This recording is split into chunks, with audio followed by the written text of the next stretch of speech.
Bueno, la invitación era para hablar de Antígona desde Judith Butler.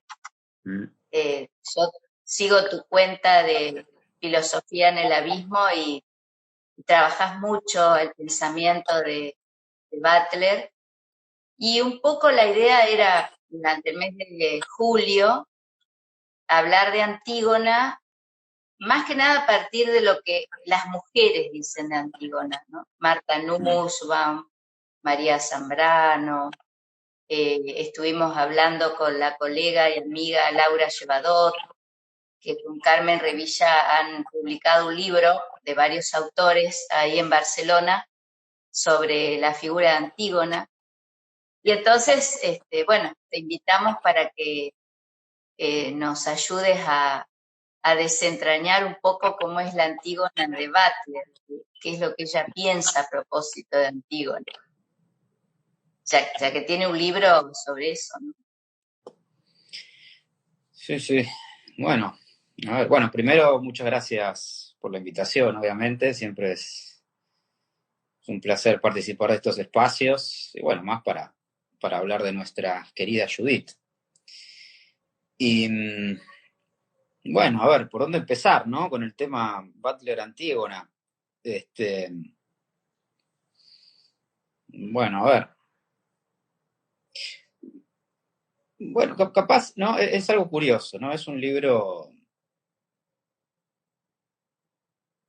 al menos hasta donde yo lo tengo vista su recepción, digamos, acá, es uno de los libros menos trabajados de Butler, me parece, acá sí. No sé si en Latinoamérica, pero al menos acá en Argentina, ¿no?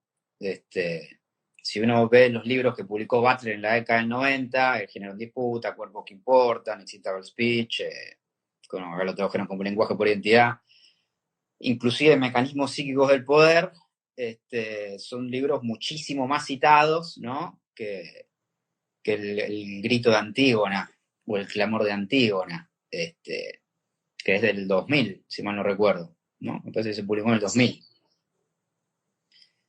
Así que bueno, eso ya marca una peculiaridad, si se quiere, de este libro, ¿no? De Butler, ¿no? Que es probablemente, bueno, de hecho,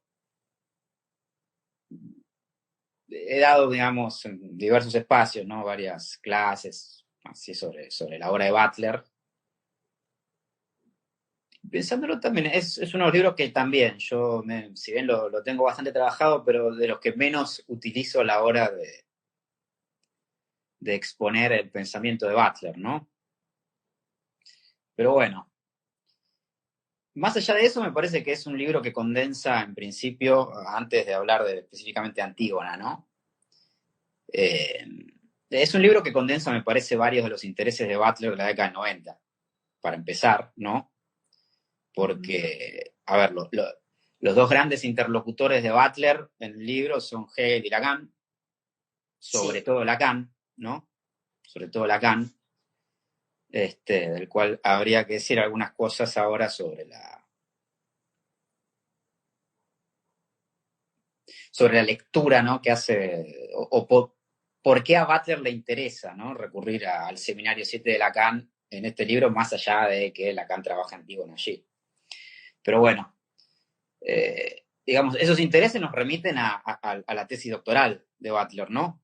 Subjects of Desire, sujeto del deseo, que es básicamente un estudio de la recepción, bueno, que es su tesis doctoral, pero además es un estudio de la recepción del hegelianismo en Francia a partir de la noción del deseo hegeliano. Que el tema del deseo es un tema que en el libro siempre está subterráneo, esa cuestión del deseo en el clamor de Antígona. Por otra parte, también recupera su famosa tesis de la iterabilidad de la norma, ¿no? O de la iteración de la norma, es decir, de la cuestión de la necesidad de la repetición de la norma para que ésta produzca efectos y, bueno, cómo pensar las acciones políticas en ese marco de repetición de la norma. Recupera también las producciones, ¿no? De Excitable Speech, es decir, de la cuestión performativa del lenguaje, ¿no? Cuando Butler sitúa esta cuestión de la palabra de Antígona y cómo la palabra de Antígona es la que termina marcando, digamos, su destino trágico, en última instancia. Pero a su vez, digamos, también viste que a su vez es interesante, ¿no? Porque cuando releí el libro, es un libro corto, ¿no? Obviamente, me pude hacer un poco de tiempo para releerlo para hoy. Y la verdad es que yo lo había olvidado, pero también, viste que hacia el final del libro, sobre todo, sitúa algunas de las ideas que van a ser, que siguen siendo el día de hoy, ¿no? Parte de los pilares fundamentales de su obra, que es la cuestión de cuáles son las vidas que pueden ser lloradas. Uh-huh. Lo sitúa explícitamente hacia el final. Entonces, bueno, primero podríamos decir que es un libro que condensa casi todos los temas de Butler trabajados hasta ese momento y parte de lo que va a trabajar del 2000 en adelante, ¿no? Con ese giro importante a partir de vida precaria y deshacer el género. Sí. Bueno, no sé, al menos en mi opinión, en mi lectura, ¿no? No digo que sea así necesariamente. Te interrumpo. Sí, ¿es claro. Un giro hacia la ética? ¿Cómo? El de vidas que importan, ¿es un giro hacia la ética en Butler? Es una pregunta, ¿eh? No es una afirmación. ¿Vos decís vida precaria o dar cuenta de sí mismo? Sí. Bueno, dar cuenta de sí mismo también se puede pensar. Sí, yo creo que sí. Sobre todo. Yo personalmente, sí, yo personalmente creo que sí. Creo que hay un giro muy importante en la obra de Butler. Bueno, a ver, cuando uno dice estas cosas, ¿no? De giro siempre hay que tener cuidado. Uno no está diciendo que un día Butler se levantó y dijo, ya no me interesa el género, ahora voy a pensar la ética. Obviamente no nos referimos a eso, pero sí, yo personalmente creo que en vida precaria, sobre todo, está bien marcado ese giro. Me parece que Vida Precaria, más allá de que es uno de mis libros favoritos de Butler, pero marca un antes y un después en las preocupaciones de su obra. Es como un movimiento interesante, ¿no? Porque el mismo año aparece Deshacer el género y Vida Precaria. Deshacer el género, que es como un cierre, por decirlo de una manera, ¿no? A la temática del género, al menos como tema principal de indagación. Y Vida Precaria es como una especie de apertura nueva, ¿no? Hacia la cuestión de la ética y algo que ya estaba en su obra, pero que empieza a tomar otro giro distinto, que es la política, pensado en términos, en otra esfera, ¿no? En una esfera más ética. Y dar cuenta de sí mismo, bueno, es un tratado sobre ética explícitamente, ¿no? La propia Butler lo dice.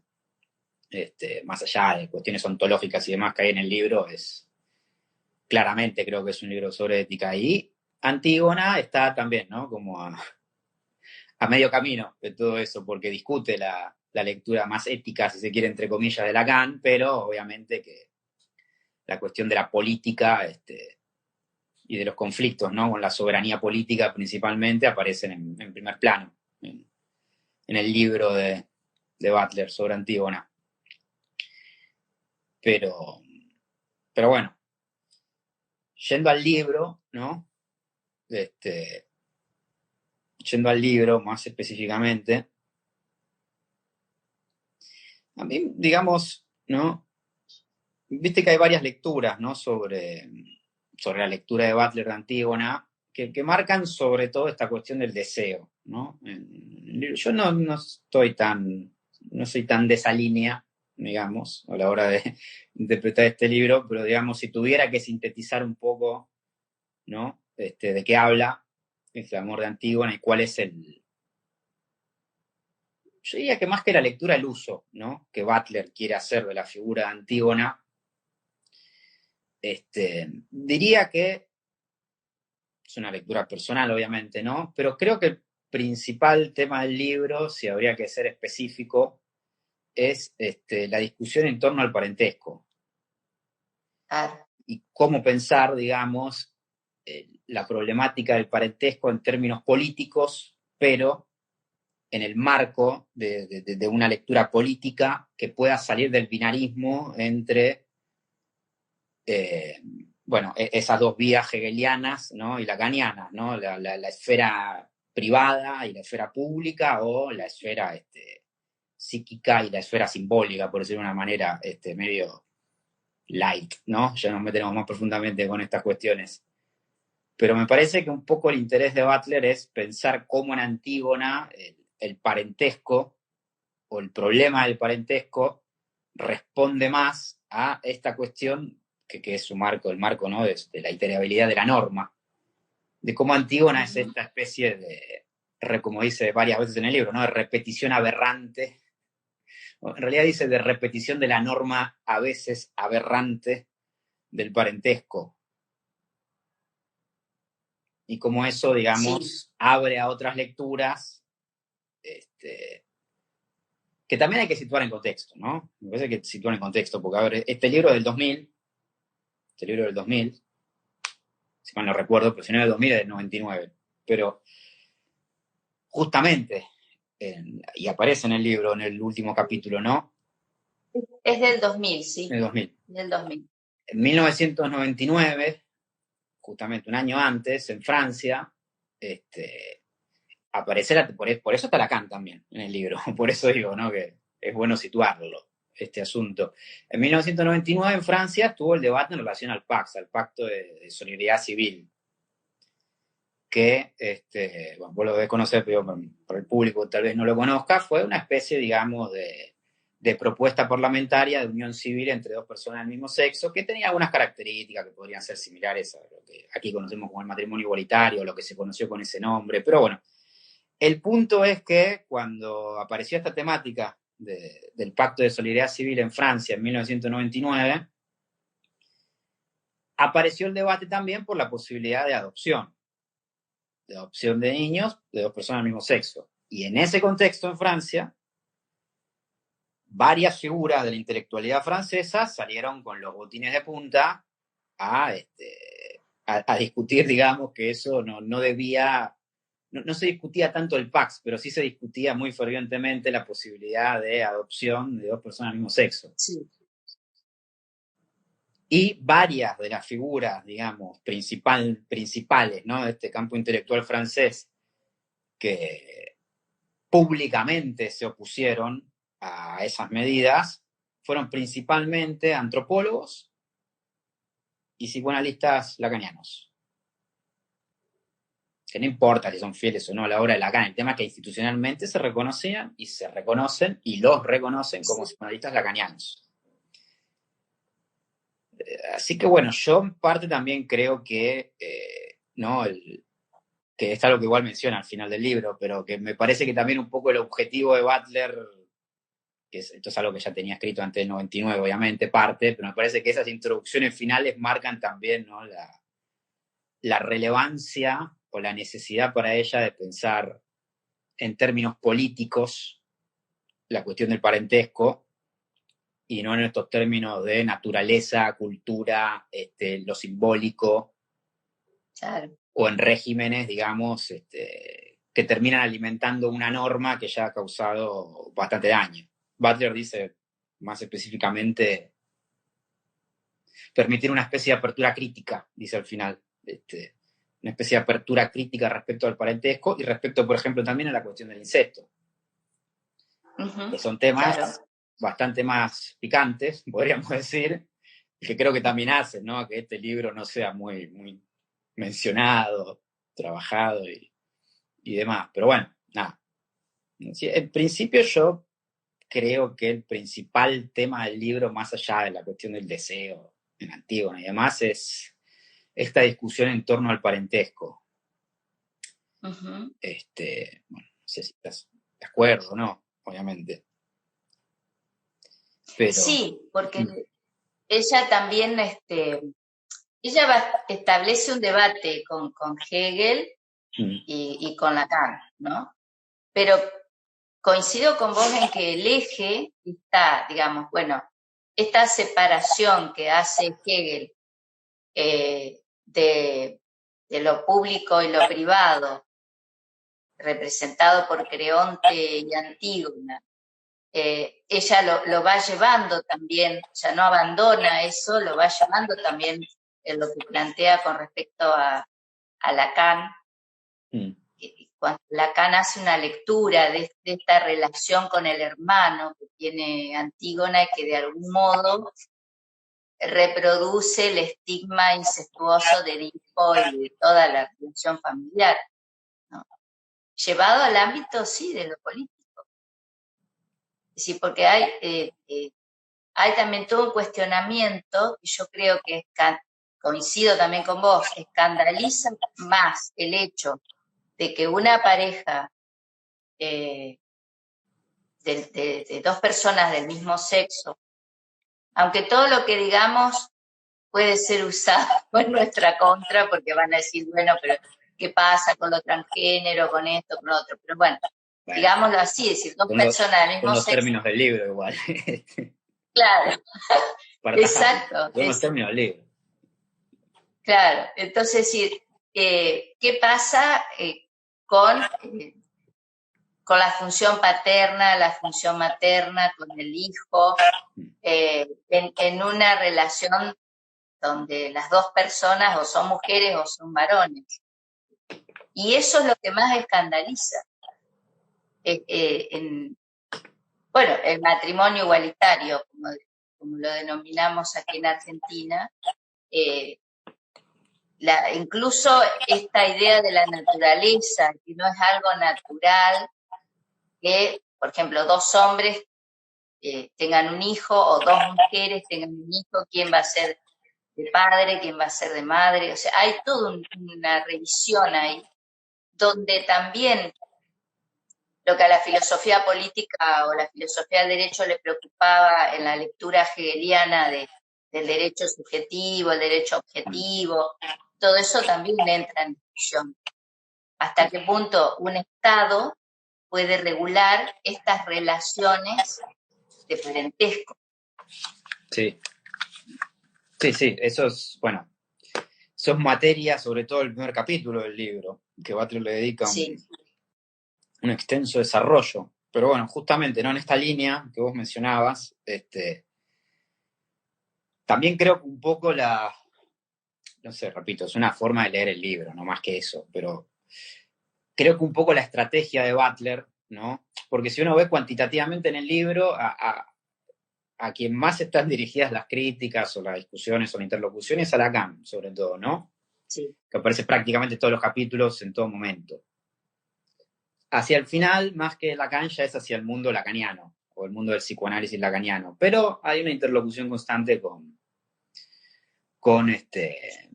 la lectura, el uso que hace Lacan, digamos, de la problemática del parentesco y de la norma de la prohibición del incesto, sobre todo en sus primeros seminarios, ¿no? En los seminarios de la década del 50. Me parece que un poco también la lectura que hace Butler es que, bueno, justamente, ¿no? El problema, digamos, de la forma más tradicional, entre comillas, no tradicional, porque no es tradicional, pero digamos de la forma más políticamente correcta, por decirlo de una manera, de leer la problemática del parentesco, que es la forma en la cual en parte Lacan leería, según lo que dice Butler, ¿no? Leería a Antígona en el Seminario 7, es en torno a la primacía del orden simbólico y a, digamos, cómo pensar más allá de ese orden simbólico. Digamos, la tesis de Lacan, que Butler la menciona explícitamente en el libro, es que justamente Antígona se sitúa en una especie en este deseo del ser puro, no me acuerdo cómo le dice, pero en el deseo de Antígona por su hermano, que Lacan igual no lo ubica en el orden de un mero amor o algo por el estilo. Pero Lacan dice algo así como, bueno, es un deseo que va más allá de lo simbólico, simplificando mucho la postura de Lacan, pero simplemente citando a Butler. Y ese deseo es el que en última instancia termina llevando a la muerte de Antígona. Es decir, algunos lo traducen como el exceso puro, o el exceso en un estado de pureza. Sí, pero digamos desde algo que no puede entrar en el orden de lo simbolizable, por decirlo de una manera, claro. En la terminología lacaniana, es un uso muy laxo, para que se entienda nomás. La tesis de Lacan, más allá de todos los elogios y del análisis que es bastante complejo que hace la figura de Antígona, sí creo que tiene razón Butler, que en última instancia, más allá de las simplificaciones que puede hacer a la hora de leer a Lacan, en el Seminario 7, me parece que el punto es certero, ¿no? En el sentido de que, bueno, efectivamente para Lacan, Antígona representa una especie de, al menos en ese momento de su obra, de más allá de lo simbólico, y ese más allá de lo simbólico está bastante cerca de lo que sería hasta una especie de ser para la muerte heideggeriano, pero en un sentido más mortífero, ¿no? Que en el sentido que asumen otras partes de la obra de Lacan. Y Butler, digamos, no coincide para nada con esa lectura, no coincide para nada. Y lo interesante es ver, bueno, ¿por qué no coincide con eso? Porque en ese punto es donde la lectura que hace Butler de Antígona y de la forma en la cual Lacan lee Antígona remite justamente, ¿no?, a esta cuestión de lo que vos mencionabas, ¿no? De si el orden simbólico obtura o permite habilitar lecturas críticas, digamos, y políticas sobre el parentesco, o si por el contrario, que es un poco lo que sostiene Butler, y no es la primera vez que lo dice en su obra, ¿no? O si por el contrario, ese orden simbólico no es una especie de, ya le dice, le pone un nombre específico. Le dice así, ella dice, se pregunta, digamos, ¿no?, si el parentesco al interior de la lectura estructuralista levi-straussiana que toma Lacan no funciona más como una normalización preventiva del campo social. Así lo dice, literalmente. Así lo dice. Se pregunta si no funciona más como una normalización preventiva del campo social.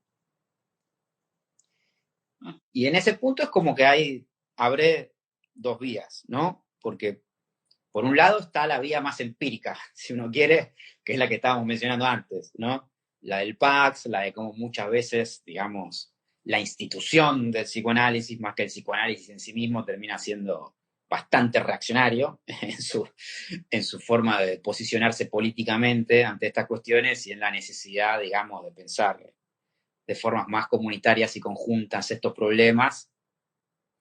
Está esa vía que es empírica y que es medio innegable, porque es lo que ocurrió.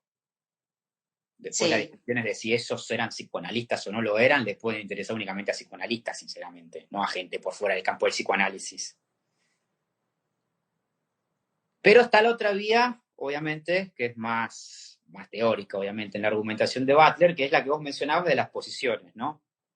Porque ¿qué es lo que dice Butler? Butler dice, bueno, a ver, si Lacan lee en Antígona, ¿no? No este deseo mortífero, porque Lacan no dice que Antígona desea la muerte, pero sí este destino de Antígona que la lleva a la muerte,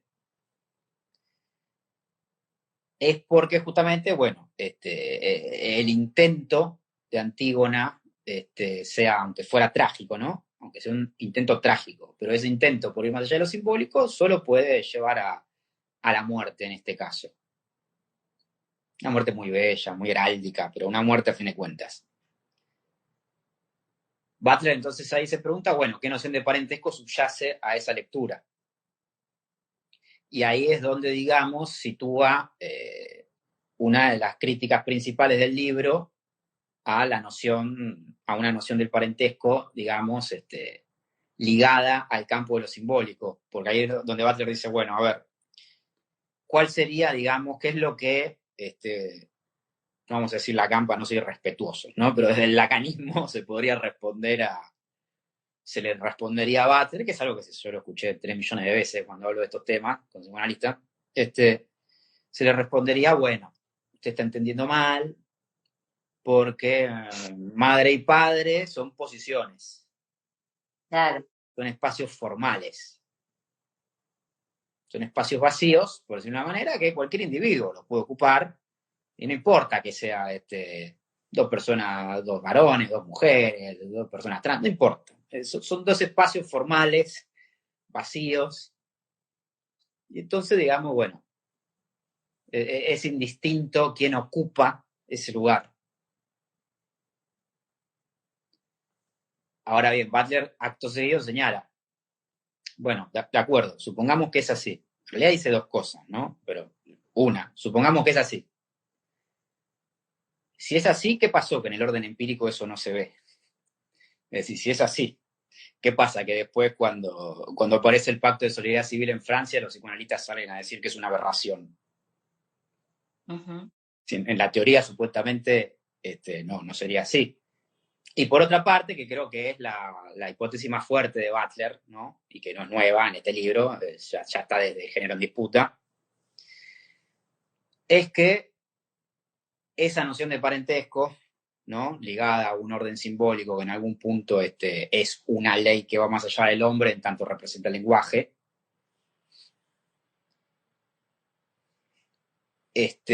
forma parte del orden heterosexual o de lo que Wittig denomina el pensamiento heterosexual.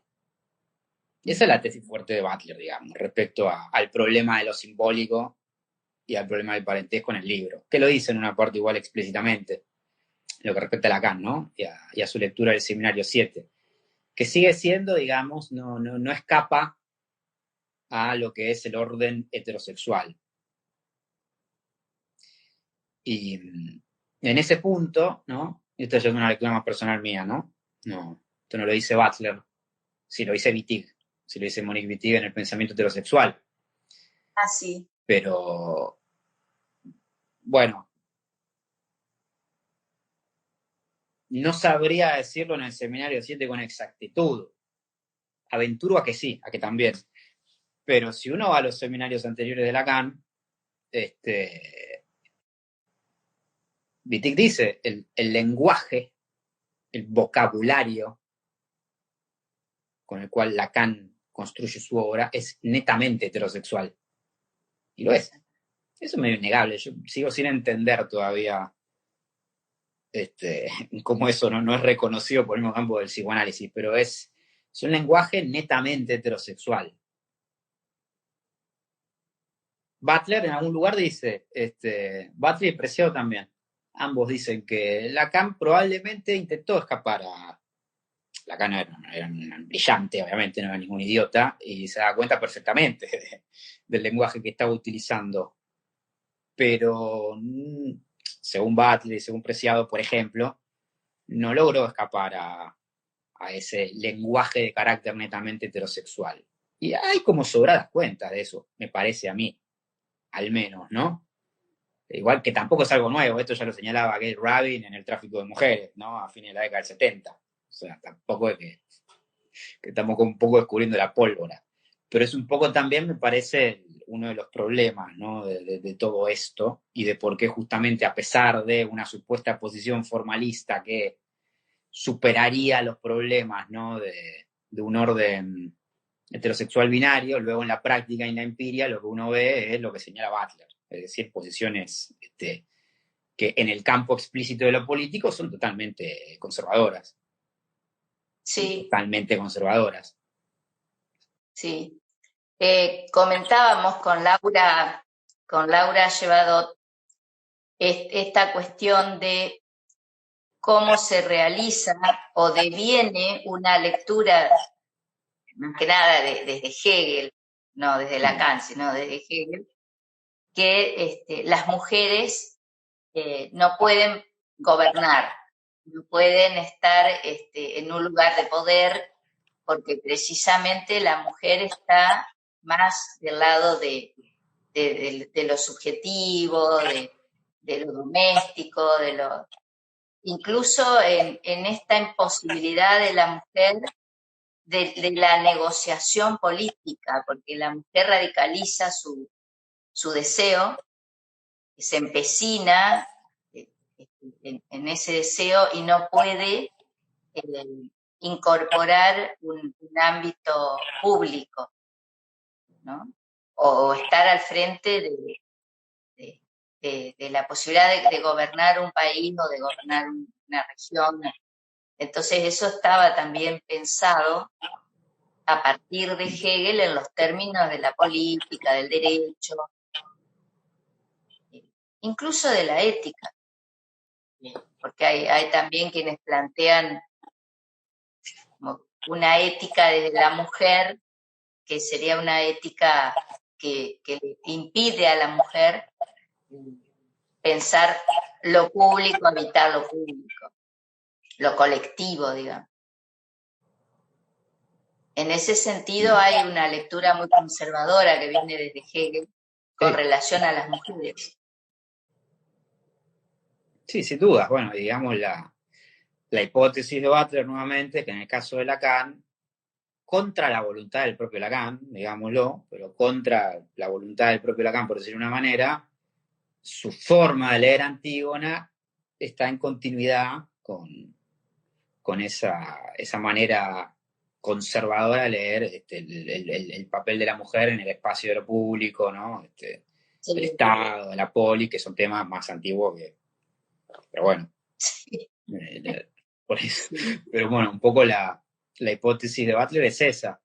Después, bueno, la forma en la cual Butler lee Antígona, más propiamente, ¿no? Más allá de toda esta... Igual, digamos, ¿no? Para llegar a su lectura, Butler le dedica 2/3 del libro a criticar a Hegel, a Lacan y a Lévi-Strauss. O sea, que le da bastante vuelta Sí, a propia Butler. Pero, digamos, un poco la lectura que hace Butler de, bueno, en última instancia, entonces, cómo leer Antígona, o cómo leer Antígona, digamos, más allá, o tratando, digamos, de pensar una especie de convergencia, como dice también en algún momento, ¿no? Entre la zona del parentesco y la soberanía política, es decir, el deseo de Antígona respecto a Polinices a cumplir con los ritos del entierro y, bueno, la ley de Creonte que lo prohíbe. Poco justamente, ¿no? La tesis de Butler termina siendo que lo que representa Antígona es una especie de particular episodio más, una forma de leer Antígona, ¿no? No es que Antígona sea eso. Antígona es una tragedia de las más grandes que se han escrito y punto. Pero más allá de eso, es un episodio, digamos, más de cómo, digamos, contraria a una hipótesis, ¿no? Del parentesco ligado a un orden simbólico que excedería el campo de lo humano. En Antígona lo que se ve es un episodio más de la reproducción de la norma del parentesco, pero que tiene la particularidad de que produce un escándalo público. Claro. Por eso su lectura es política, a diferencia de la lectura de Lacan, por ejemplo. La lectura de Lacan es política en términos de la ética, si se quiere, pero una ética del psicoanálisis, una ética legal del deseo. La lectura de Butler es completamente distinta. Sí. Es de una ética y es de una política, pero una política ligada al problema del campo cultural y social, no de una ética para el psicoanálisis, que no tiene un cuerno que ver. Digamos, lo que dice Butler, que justamente lo que muestra, ¿no? La tragedia de Antígona, más allá de, viste que Butler dice, bueno, evidentemente en Antígona no es solamente llorar a Polinices, es también llorar a Edipo, es también llorar a Eteocles, la madre aparece borrada. Butler dice, no, Antígona no se gasta en citar a la madre en ningún momento. Sí. Por eso lo ningunea Simón. Sí, por eso. Al prometido. Es como, bueno, digamos, pues está bueno que lo haga, porque, digamos, remarca que no está haciendo una especie de lectura así heroica, ¿no? de Antígona. Lo que dice es que, bueno, es un episodio más que tiene esta característica de marcar el escándalo público, ¿no? Sí. Entonces Butler se pregunta, ¿qué es lo que hay en este gesto de Antígona que escandaliza tanto a la soberanía política? ¿Qué es lo que ocurre que este deseo de Antígona escandaliza tanto al punto de llevarla, ¿no? hacia su muerte? Sí. Y bueno, Butler en realidad no responde a eso, digamos, no responde a esa pregunta, y creo que hace bien en no responder a esa pregunta porque es una tragedia en última instancia.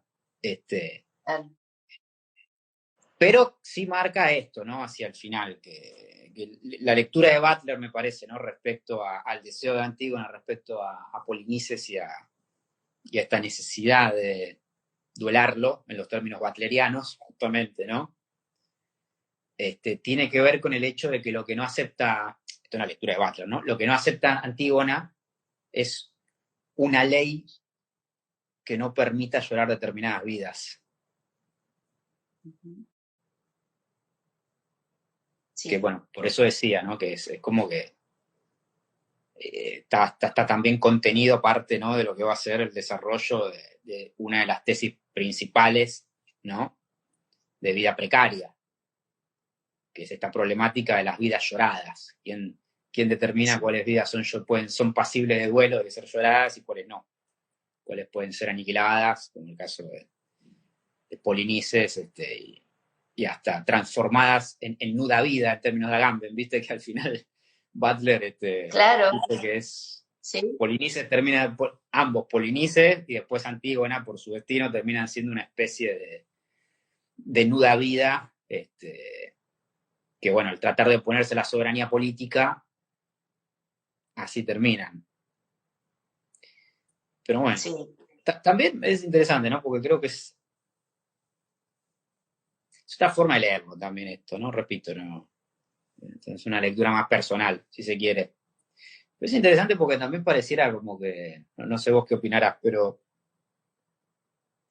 esta lectura que hace Butler de Antígona es como una especie, ¿no?, de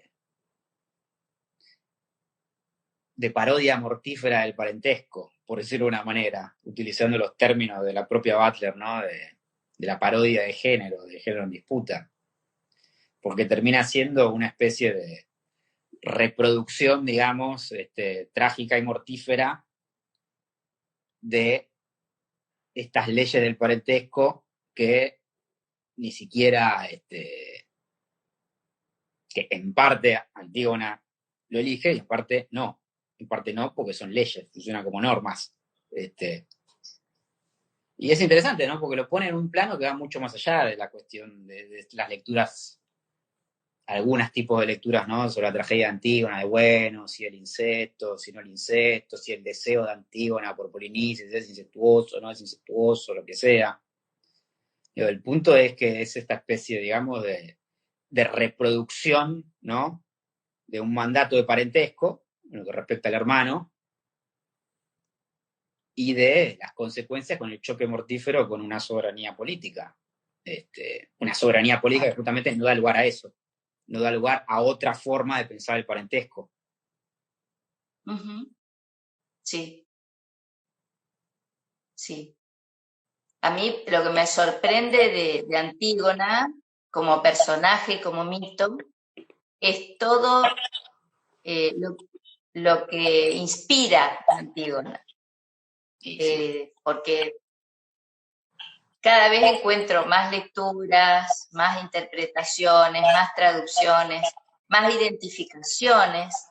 Por ejemplo, en esta serie de historias de mujeres que escribo, ahora estuve leyendo varias crónicas sobre Camila O'Gorman y muchos la comparan con Antígona, siendo que, bueno, no se puede comparar porque la historia de ella, de Camila, no es con el hermano, sino con el enamorado de ella, pero la comparan también con Antígona. Es impresionante cómo en el punto de desobedecer las normas o desobedecer las leyes que contradicen su propio deseo, su propio amor, ella llega hasta el final, porque a ella le proponen, en este caso a Camila, decir que fue secuestrada, que fue obligada para salvarle la vida, y ella dice, no, esta fue una decisión mía,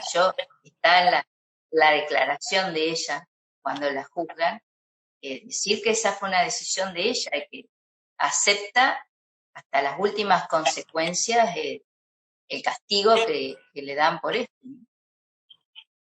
Pero Antígona da para muchas interpretaciones. Hay quienes a ella la ven como representando el tánatos, el impulso de muerte, otros hablan de impulsos anárquicos, decían una cuestión anárquica en ella. Hay mucho trabajo, o sea, cuando más indagás, encontrás más elementos, ¿no?, acerca del mito y del personaje de Antígona. Sí, sí, bueno, y un poco digamos, la lectura de Butler en parte es esa, lo que decíamos recién, que digamos, más allá del carácter trágico, de que es un personaje trágico y los personajes trágicos, digamos, van hacia su destino. Sí. Ya sabemos cómo va a terminar la tragedia, porque por algo es una tragedia, Sí. pero más Sí. allá de eso, la propia Butler dice también en el capítulo 3, ¿no? Más cerca del final del libro, que bueno, no lo pone en los términos de que, digamos, Antígona eligió su destino o algo por el estilo, pero sí dice que, bueno, ella lo que elige es hablar en el sentido de expresar, digamos, su amor, su filia por su hermano.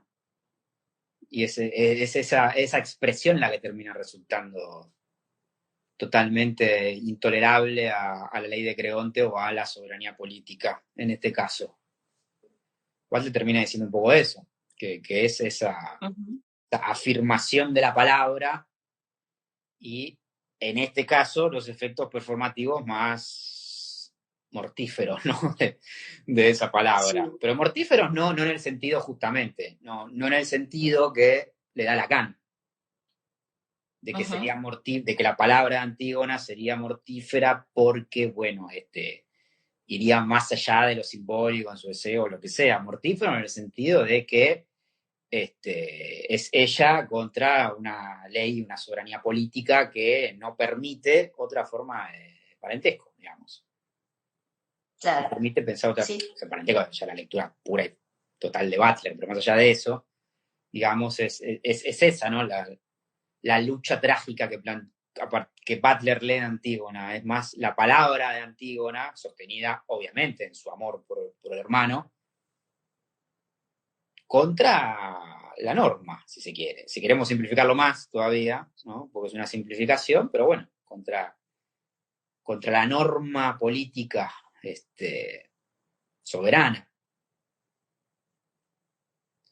Y uno también puede Y el pensar, lugar ¿no? que ocupa el hermano, a diferencia del hijo, del marido, es lo que ella misma plantea, ¿no? Y bueno, Ese es el lugar del hermano, es irreemplazable en ese parentesco. viste que Butler señala que en varias partes de la tragedia, Antígona se la sitúa como con un discurso varonil, que se le dice, Sí. el coro, no me acuerdo si es propio Creonte, inclusive en alguna parte, señala, ¿no? Que quién es esta mujer que parece un varón, digamos, de ese tipo de cosas, y cuando se le señala eso a Antígona es justamente cuando ella hace uso de la palabra para oponerse a esta ley de la soberanía política. Es decir, que oponerse a la ley de la soberanía política es tarea de los varones. Claro. Si una mujer, digamos, toma ese puesto, bueno, tendrá un discurso varonil, como lo sitúa Butler también. Pero sí, también uno puede pensar, ¿no? Que, digamos, en esta vía butleriana, ¿no? Digo, que un poco, digamos, si habría que sacar una especie de conclusión, por decirlo de una manera,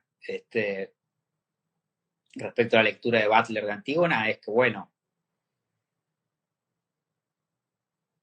la vía de Antígona es la vía más de una especie de pensamiento más comunitario sobre el parentesco o de las normas del parentesco, o bien, ¿no? en este sentido de una apertura crítica. Que aparte, bueno, viste, bueno, me acordé ahora, ¿no? Pero mencionábamos al principio dar cuenta de sí mismo, dar cuenta de sí mismo dedica un capítulo entero al tema de la crítica y la importancia de la crítica. Y parte del giro en la obra de Butler que va a dar en el 2004, digamos, en Vida Precaria, ya lo mencionamos, pero en Deshacer el Género, ese giro va a tener justamente que ver con cuál es el papel de la norma o qué es lo que sostiene la norma de género, que sería esta norma de lo humano que menciona Butler más hacia en los últimos capítulos, sobre todo Deshacer el Género. que la norma de género en última instancia depende de una norma de lo humano, de qué es humano y qué no es humano. Ujú. Y es un poco lo que está al final del libro, del clamor de Antígona. Está bien, Butler apela a la nuda vida de Agamben, pero en última instancia es esta norma de, bueno, qué es digno, ¿no? De ser duelado y qué no, y de qué es lo que pasa con lo que se opone a la norma soberana, en este caso. También habla, ¿viste? De esa presencia espectral de los hombres en Antígona. Butler, que Sí, dice, ¿no? Que espectralmente es como si, medio derridiana se pone ahí, ¿no? Pero es como espectralmente, es como que está Edipo, está Eteocles, paradójicamente la que no está es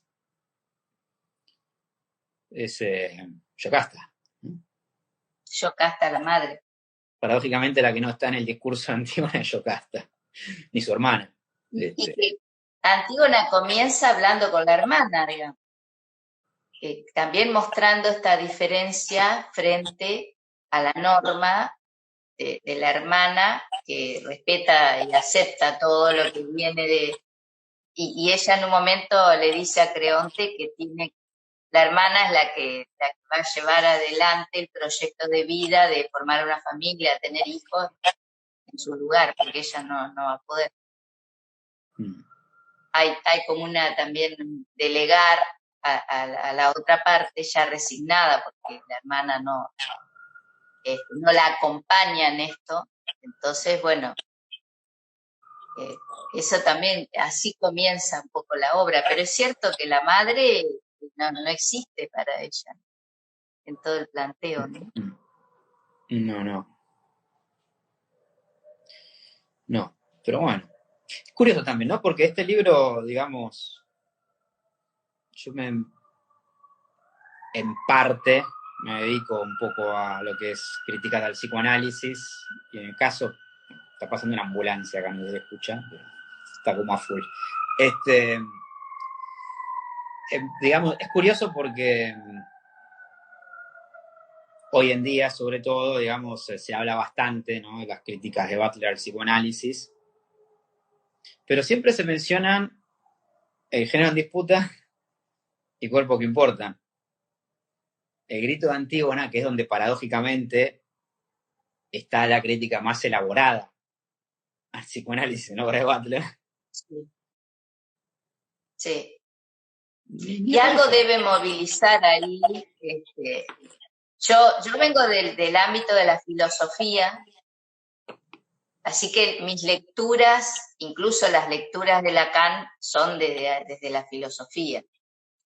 Pero veo que hay como una resistencia a ese texto de Butler. Vos también lo ves. Grito, de clamor. Hay una resistencia, sí. Sí. Así que bueno, seguiremos insistiendo en algunas cosas. Sí, tal vez tiene que ver con, digamos, no sé, pensando, ¿no?, acá con vos, pero creo que tal vez tiene que ver con parte de esa resistencia, que bueno, es algo que se le ha criticado un poco, yo creo que bastante injustamente, pero que se le ha criticado un poco. Viste que ella en una parte, ella en el libro es muy cuidadosa para hablar del incesto. Muy cuidadosa, sí. Digamos, es muy medida, ¿no? Pero en el último capítulo, hacia el final, dice algo que es muy provocador, pero que es cierto, al menos para mí, ¿no? Que dice algo así como: fíjense que la aberración instantánea que podemos sentir al escuchar hablar de una práctica incestuosa puede no estar muy alejada de la aberración que pueden sentir algunas personas cuando ven a dos personas del mismo sexo caminar por la calle, o qué sé yo, que se puede ver en el antisemitismo, o digamos a otro tipo de formas aberrantes que socialmente las condenamos de manera mucho más rápida. Claro, sí. Lo que quiere decir con eso Butler es que no está diciendo que estoy a favor del incesto, ¿no? Lo que está diciendo Butler simplemente es que nuestras pasiones en torno al incesto, lo que sentimos, cómo lo pensamos y demás, forman parte de las prácticas sociales y culturales, ¿no? De una ley en el sentido levi-straussiano antropológico, que Butler dice explícitamente que no va en esa línea, que determinaría que habría una especie de universalidad en torno a eso. Uh-huh. Que por otra parte, bueno, es una lectura totalmente opuesta a Lacan. Y eso que Lacan es Levi-Strauss, que es el contrario, básicamente, ¿no?